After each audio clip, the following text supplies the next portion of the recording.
C'est parti pour ce sixième épisode dans lequel on va parler de légitimité, mais aussi d'inspiration et attention, de voleurs. Ça fait maintenant plusieurs années que je travaille avec des professionnels et que je forme également des professionnels. Et j'entends toujours ce truc de j'ai peur de pas être légitime. D'ailleurs, chez nos élèves en formation d'éduc chez Ever Positive, ça revient très régulièrement. J'ai peur de pas être légitime. Donc, on va parler aujourd'hui de cette légitimité, mais aussi on va parler de comment c'est complètement ok de s'inspirer du travail des autres, de citer le travail des autres, et à quel point c'est absolument pas ok de voler le travail des autres. L'objectif de cet épisode, ça va être donc de trouver un équilibre entre le fait de se sentir légitime et le fait de s'approprier le travail des autres. C'est vrai que dans mon entourage professionnel, il y a beaucoup de personnes qui ne se sentent pas assez légitimes. Légitimes pour leur travail, légitimes pour donner des conseils, légitimes avec leur entourage, avec les autres professionnels, avec leurs clients. Il y a toujours ce truc de ne pas se sentir assez ou alors de se sentir surtout moins bon que les autres. Et ce truc des réseaux sociaux, ce truc où justement c'est un peu la course des likes, des repartages, où on peut être très engagé, très militant et où il y a des personnes qui réussissent beaucoup plus que d'autres parce qu'ils sont peut-être meilleurs en com ou parce que l'algorithme les a poussés, eh bien il y a ceux qui n'y arrivent pas et il y a ce truc, cette petite voix intérieure, et peut-être que là tu vas te retrouver là-dedans, qui se dit ok, ces personnes-là, elles ont tant de milliers d'abonnés, du coup c'est des personnes qui sont beaucoup plus légitimes que moi. Et parfois sur les réseaux sociaux, et c'est vrai, eh ben c'est pas forcément les personnes les plus compétentes qui ont le plus de likes, d'abonnés, de repartages, etc. Et c'est un petit peu ça le problème des réseaux sociaux. C'est que on est sur aussi des réseaux qui sont là pour du divertissement, et plus ça va être clivant, plus ça va être engagé, plus ça va susciter des émotions, et plus ça va avoir de la visibilité. Donc déjà, premièrement, quand on souffre un petit peu de ce syndrome de manque de légitimité, eh bien, il ne faut pas se comparer aux autres et il faut arrêter de se sentir pas assez. Un bon professionnel ou une bonne professionnelle, c'est quelqu'un qui est capable de s'adapter à la personne qu'elle a en face de soi et de donner des conseils lorsqu'ils sont demandés et consentis à la hauteur de ce que la personne en face pourra mettre en place. Mais quand ce professionnel ou cette professionnelle n'a pas les compétences, il faut que cette professionnelle ou ce professionnel soit capable de réorienter vers la bonne personne ou d'aller chercher les bonnes informations pour bien répondre à son ou sa cliente. Donc déjà ça, hyper important de comprendre que la légitimité, ça vient surtout du fait qu'on a l'impression de pas être assez formé, de pas assez être performant, et c'est vrai qu'on est dans une société performative de dingue où on a toujours l'impression que les autres sont beaucoup beaucoup plus performants que nous parce qu'on est dans une comparaison assez irréelle avec ce qu'on voit et avec surtout ce qu'on scrolle à longueur de journée sur les réseaux sociaux. Vous êtes légitime à partir du moment où vous vous formez, vous cherchez des informations, et quand vous ne trouvez pas les informations, soit vous réorientez, soit vous allez chercher les informations là où vous savez qu'elles sont. Et c'est pas parce que vous n'êtes pas ultra formé dans un domaine que vous ne pouvez pas non plus dire ce que vous pensez. Donc il faut pas attendre, je sais pas, d'avoir un doctorat, post-doctorat, bac plus 128 pour prendre la parole sur des sujets. Parfois, on est beaucoup plus légitime que ce qu'on ne pense sur pas mal de sujets. Parfois, c'est l'inverse aussi également. Il y a les gens qui vont donner des conseils d'après leur propre opinion, et c'est vrai que, ok, c'est autorisé, mais clairement, ça fera pas forcément avancer les choses. Mais si vous vous renseignez sur des sujets, que vous faites des recherches, que vous avez eu des expériences, etc., depuis des années sur un sujet précis, et que vous donnez des conseils, c'est pertinent dans tous les cas, c'est pertinent. Donc, il faut aussi se rendre compte de à quel moment on peut devenir légitime ou pas. C'est pas en étant bac plus 15 qu'on est légitime sur un sujet, on peut être légitime aussi à partir du moment où on a de l'expérience et de la formation sur un domaine. Bon, maintenant j'aimerais qu'on parle de l'extrême opposé, des gens qui vont s'inspirer ou qui vont citer le travail d'autres personnes, qui vont s'approprier le travail d'autres personnes sans respecter les règles de citoyenneté, on va dire, les règles morales. C'est hyper cool de s'inspirer du travail de quelqu'un d'autre. Cependant, ce qui est vraiment bien et ce qui pourra vous amener en plus de la valeur et du réseau, c'est de citer la personne ou le travail qui vous a inspiré. Ça montre en fait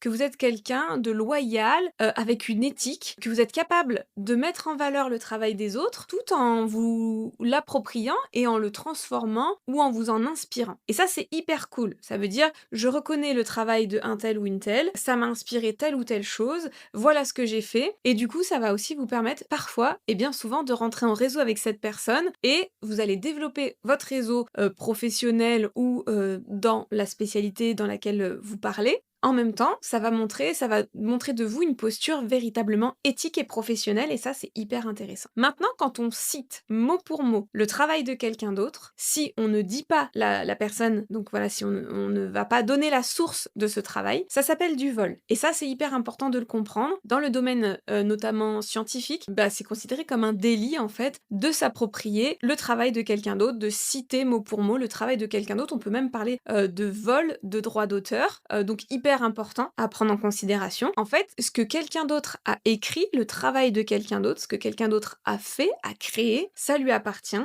On a le droit de l'utiliser, il y a des règles très spécifiques autour de tout ça. On a le droit d'utiliser, mais on cite la personne qui est à la source de ce travail, qui a réalisé ce travail. Et encore une fois, ça montre de nous une valeur pro, une valeur éthique, ça permet de créer du réseau dans le respect. Voilà, c'est hyper important de montrer qu'on a conscience qu'il y a des personnes qui ont travaillé sur le sujet sur lequel on s'intéresse et sur lequel on partage, et qu'on a vraiment conscience et qu'on les prend en considération, et que le travail des années et des années qui ont précédé notre arrivée et notre réflexion dans le domaine permet d'être une base solide, un socle solide sur notre raisonnement et notre partage. Donc ça augmente la valeur de votre travail, ça montre que vous êtes un pro ou une pro éthique avec des valeurs, capable de travailler en réseau, et ça permet aussi de mettre en valeur le travail des personnes avant vous qui vous ont permis d'en arriver à ce niveau-là. Donc vraiment, apprendre à citer le travail des autres personnes quand on fait du mot à mot, hyper important. Il y a des règles à respecter, donc vraiment il faut pas, on peut pas écrire le livre de quelqu'un d'autre en disant: «C'est le livre de un tel, mais c'est moi qui le republie». Non, ça c'est pas possible. Ça s'appelle, du vol de droit d'auteur, archi pas possible. Donc il y a des règles précises. Par contre,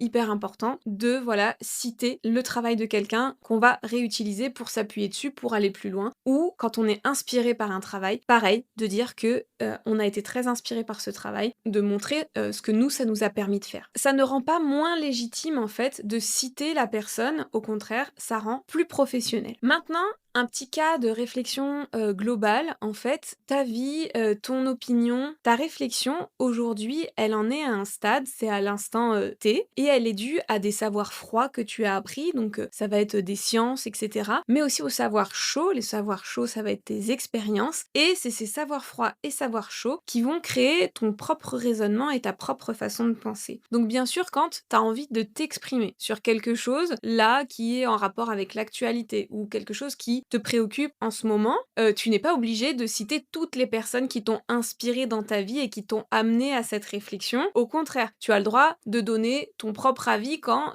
tu n'es pas en train de citer quelqu'un ou quand tu n'es pas en train de faire un travail inspiré de quelqu'un d'autre, et tu n'es pas obligé de dire toujours: «Oui, oui, moi, ma muse, mon mentor, mon truc, enfin voilà, c'est cette personne et c'est grâce à elle que j'en suis là». Non, on a le droit aussi d'être la personne que l'on est et de s'appuyer sur nos propres expériences et les choses que l'on a apprises, par nous-mêmes, et aussi avec, les formations et cetera et cetera. Donc quand on va parler de façon générale, que ça soit sur les réseaux sociaux, dans une conférence, n'importe, du coup, on peut ne pas citer. On peut témoigner aussi de ce qu'on vit, de là où on en est dans notre réflexion, et de dire: «Voilà, j'ai appris ça, ça, ça, et j'ai vécu ça, ça, ça, et du coup aujourd'hui moi je vois les choses comme ça, je vous donne ces conseils-là». Ou, de créer du contenu dans le même état d'esprit. Donc là, c'est vraiment dans une pensée beaucoup plus générale, et bien sûr qu'il y a des gens qui nous ont inspirés pour en arriver là, mais c'est un contexte beaucoup plus général, on n'est pas en train de s'appuyer spécifiquement sur le travail de quelqu'un. Pour conclure, j'aimerais vraiment, qu'on finisse là-dessus. En fait, s'inspirer ou citer le travail de quelqu'un, ce n'est pas s'effacer, c'est juste montrer une posture professionnelle et un raisonnement qui s'appuie sur des bases solides pour partager et transmettre autour d'un sujet qui nous tient à cœur. Donc, il est temps